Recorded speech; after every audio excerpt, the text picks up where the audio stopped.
Usually the aftermarket is inspired by the gun manufacturers to be creative, but sometimes gun manufacturers are inspired by the aftermarket. SIG recently released the Spectre Comp P365 XL, a compensated concealed carry gun with a new take on a carry compensator. But SIG kept that momentum going when they released the P320 Spectre Comp, taking a build that was popular in the aftermarket and elevating it to the factory. So today we're going to look at the P320 Spectre Comp, and I'll give you the download on how and why this gun works. Are you ready? Stand by. Welcome back to the Humble Marksman channel, the only gun channel here on YouTube that's like shotgunning a Mountain Dew with your eyes. Did you ever think you'd see that? I'm David, and this is the P320 Spectre Comp. SIG kind of has a habit, is they'll release a cool new gun and it breaks the internet, and then they're all immediately out of stock, and then if you want one, you have to buy one on the secondary market in the form of like Gun Broker. And that's exactly where we are with this gun. This was released about, I don't know, six weeks, 2 months ago at the time of filming this video.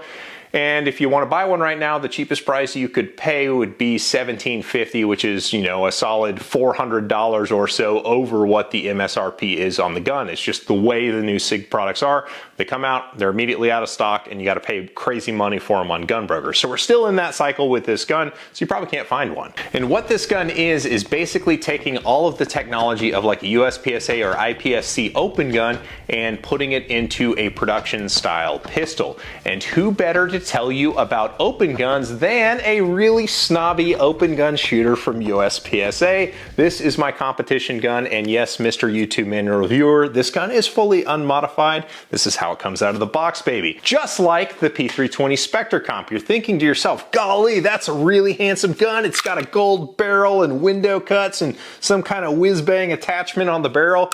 That's how it comes from the box, as evidence from this picture on the manufacturer's website. So you, dear manual reviewer, can go fly a kite and let this video be monetized. Let's go fly a kite. And as for you, dear viewer, if you want more of this content, there's more of it for you over on my Patreon page, where you can get content that's not posted here on YouTube. And if you're new around here, I would certainly appreciate you subscribing. I'm trying to reach 100,000 subscribers in 2022, and it'd mean a lot to me if you guys could help me in that quest. And finally, to satisfy the FCC, this is a testing and evaluation gun that was sent to me by SIG to make this video for you. So all those boxes are checked, so let's talk about what's really going on with this. Let's talk about a compensated pistol and why this design kind of works. Putting away the P320 Spectre Comp using an OG open gun. So what an open gun does is it basically has a frame-mounted red dot sight, so the sight doesn't move around at all. It has a gigantic compensator at the front of the barrel that vents all of the gas from the cartridge up and kind of to the sides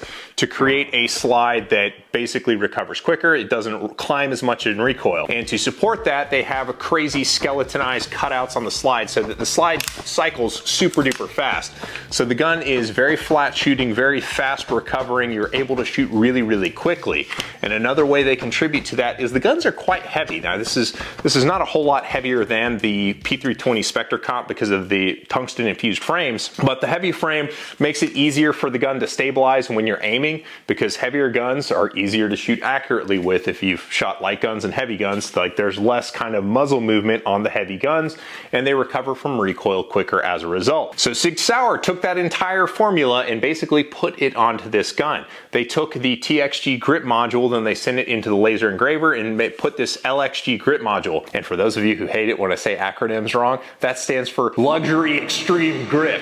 That's not actually what it means, but if I don't troll you, who's going to? So the frame is quite grippy and it is quite heavy. Since it is tungsten infused polymer, the non-reciprocating mass of the gun is quite heavy. So just like my big fancy open gun, it's going to be easier to aim with and it's going to recover quicker. Now, as far as the muzzle device and slide design are concerned, this presents like a 5-inch gun, but it's actually a 4.5-inch gun. The little bit that slides back and forth as you shoot your pews down range is only 4.5 inches. With uncompensated gun design, there's kind of a golden weight for a slide. If you consider that a 9mm cartridge only has so much energy, there's kind of an optimum weight that is the best of like reliability and making it soft shooting. That all goes out the window once you introduce a muzzle device that vents gas in the form of a compensator, because the compensator is taking away the gas from going straight out the muzzle, creating a rearward trajectory. It's venting it up this way, so there's not as much energy imparted on the slide. So when the slide opens up and bottoms out like this, it doesn't want to climb quite as much. And you can get away with a much lighter weight slide, which is why they use a 4.5-inch slide with like the window cuts and all this kind of weight relieving stuff going on. Since nobody's making holsters for guns with frame mounted optics, they did go with a optic ready slide, and as a result your optic will kind of move around more than a proper open gun.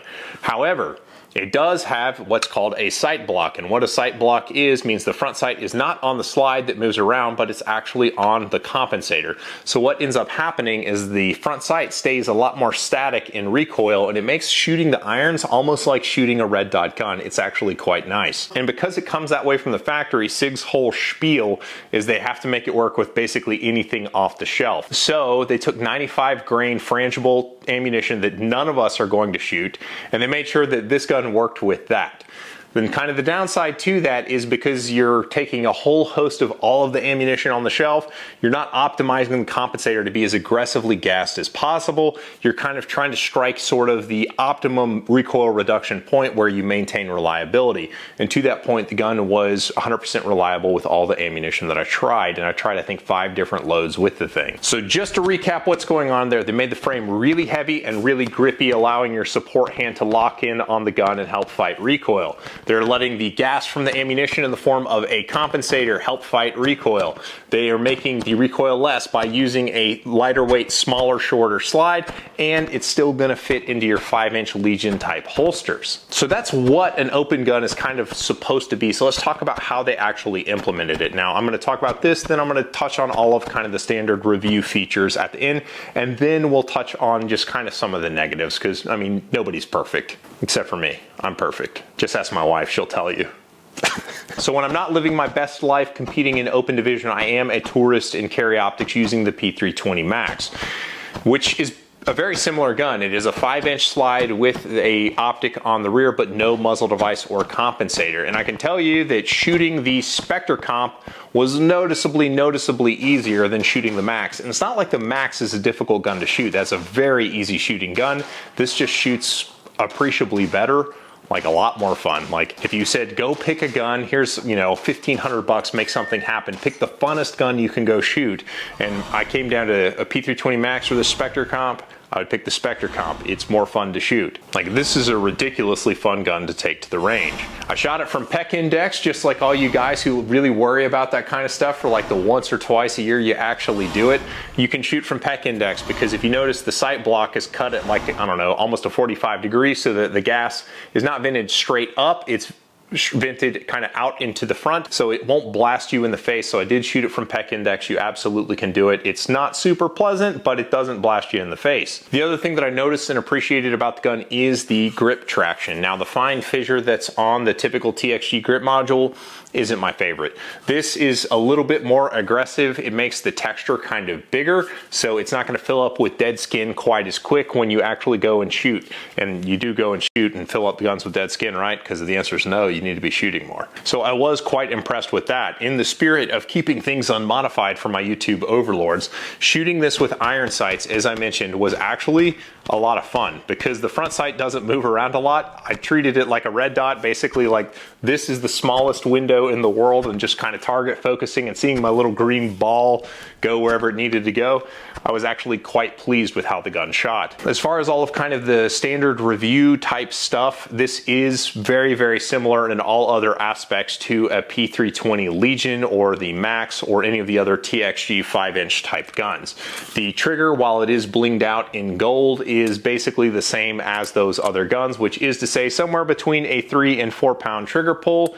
And just for the record, you're gonna feel the trigger and be like, it's pretty good, but it's not super great. Now, I understand that on an intellectual level, but when I go to the range with this style gun, because of like all of the science that went into like designing the darn thing, with where you put pressure on the trigger, it's right before the trigger comes to 90 degrees. So when you actually break the shot, it is breaking right at 90 degrees, which is super duper predictable, even though there's a little bit of creep in the trigger because of how the frame is designed as far as geometry is concerned, with kind of this nice rounded undercut right there. It's got like a single finger groove, and it's absolutely fantastic. And it's not just this module, all of the TXG modules are the same way. So the grip just really sits in the hand beautifully, and as a result, it makes it really, really easy to shoot. So it's one thing to kind of experience the gun in the gun store, and it's another thing to rent it and get out on the range with it. Because everybody who I put a P320 in their hands, especially like the higher end ones, like the AXG and the TXG module ones, they all say the same thing, like, wow, this gun shoots really, really well. I didn't think I'd like it as much as I do. Like, it's a very common refrain from people I take to the range. And this gun probably sits atop the heap of that. I might like this more than my AXG Pro, which is my favorite P320 that I have. So for the rest of the review type stuff, for those of you who've never held a tungsten grip module P320, it's going to come with two 21 round magazines straight from the factory if you live in a free state. And I mean, the P320 magazines are quite nice, but they are quite proud of them because these suckers cost between 50 and 60 bucks, depending on where you buy them from. The trigger pull on this specific model is from the high 3s to just over 4 pounds, depending where you put the gauge somewhere on the trigger face. And that's a really nice place to be as far as providing trigger feedback when you're trying to set up accurate shots, but also being light enough to where if you have to slap the trigger, you can keep the gun on target. It has the full 1913 rail, so when you want to hang your Gucci accessories like, you know, your lights or lasers, you certainly can. It is anointed with the 3-dot SIG X-ray night sights, which I try to say mean things about 3-dot sights at basically every turn because it's outdated technology and absolutely terrible, and I wish manufacturers would quit doing it. But I have to say nice things about these sights because these sights, they actually black out the rear vial, so these things present in daylight like a high-vis front sight. It's just basically a bright green, kind of almost day glow green front sight, and the rear sight, you don't even notice the vials. Where you do notice them is when the gun is in your safe. Those little 3 vials will look at you. But if you mount the red dot on the gun, and you probably will if you're spending this much on a gun with a compensator on it, the sights basically don't work. It's like they're not even there, but honestly, that's kind of the point of having a red dot. I mean, isn't it? I honestly don't remember, and I'm not gonna say it out loud so y'all don't lambast me in the comments. There's your Scrabble word for the day. But it has, I'm sure it's a DPP type cutout for the Romeo 1 Pro because that's what they want you to put on the darn things. But on the screen, you can see which optics fit the cut. Now, the barrel is tin coated, and one thing about tin coated barrels is specifically on guns that aren't like hand fit by a gunsmith is that eventually the coating does start to wear off. And to that point, there must be like one burr on the inside of the slide because there's like a single line that's been wearing into the top of the barrel. All in all, the actual finish on the barrel has been holding up really, really well. I'm actually surprised how well it's held up despite how much I've shot it. And because the gun is from SIG Custom Works, it comes with this little card that basically certifies it as coming from SIG Custom Works, so you can frame it and put it on your desk so the guys at work can be really impressed. But they're not going to be impressed by that, so that's why they also give you the challenge coin, so you can flex on your friends properly and remember the challenge of buying a gun off Gunbroker for $400 more than it's supposed to cost. That's what this one represents. So as far as the negatives are concerned, first I want to remind you, YouTube does unsubscribe people to channels just randomly, so please check and verify you're still subscribed to the channel and turn the alerts on if you haven't. Now, the trigger, as discussed, is good, not great. Now, a striker-fired trigger is just not going to be as precise as a hammer-fired trigger, and to that point, the trigger is a little bit creepy, like you can see a little bit of movement right there as I slowly build pressure. I promise when you actually go and shoot the gun, not dry firing it in the gun store, you won't even notice the creep on the trigger. If you've not shot a compensated gun before and you have a threaded barrel with a compensator, I cannot take this barrel out of the slide unless I remove the compensator. The compensator / sight block is retaining the barrel in the slide. So there's a couple ways you can work around it. You can just do what I've done here and use a bore snake and, you know, fish it through the barrel to clean up the barrel, move the barrel around so that you can clean it as best you can. But it's kind of like trying to wash your hands when you're wearing a cast, like you kind of get it done, but you don't really. The other thing is, if you've not had a gun with a compensator before, is they get dirty. There's already carbon deposits building up in the front of the comp. It's smoking the back of the front sight, not where the bit that you look at, but the actual front sight. Like there is carbon buildup on my finger that I just got off the front sight. These are messy, messy guns, and eventually if you shoot a gun enough, the carbon is going to build up inside the comp and you're gonna have to scrape it out. It's not that big a deal, but if you're somebody who shoots like coated projectiles and you don't do a great job job loading those projectiles, you'll have to scrape lead out of your comp, and that's the worst thing ever. Possibly the biggest negative for this gun is it's not really legal in any pistol competition. You can shoot the gun in open minor in USPSA, but you're going to be racing those guns that I just showed you at the beginning of the video, and probably, I mean, this is a really great gun, but it doesn't really keep up with one of those type guns on just a pure like sight recovery basis. Like it doesn't have a frame mounted dot, and the compensator doesn't off gas enough. It'd be awesome for 3-gun. You can do it in 3-gun, and that would be really cool, but like I say, it doesn't really have a home in USPSA, although I wish it did because it's a lot of fun to shoot. And possibly the single biggest complaint that I have is while the slide work and how the compensator are machined together, it looks like it was made at the factory this way. The type of coating that is on the slide matches the type of coating on the compensator,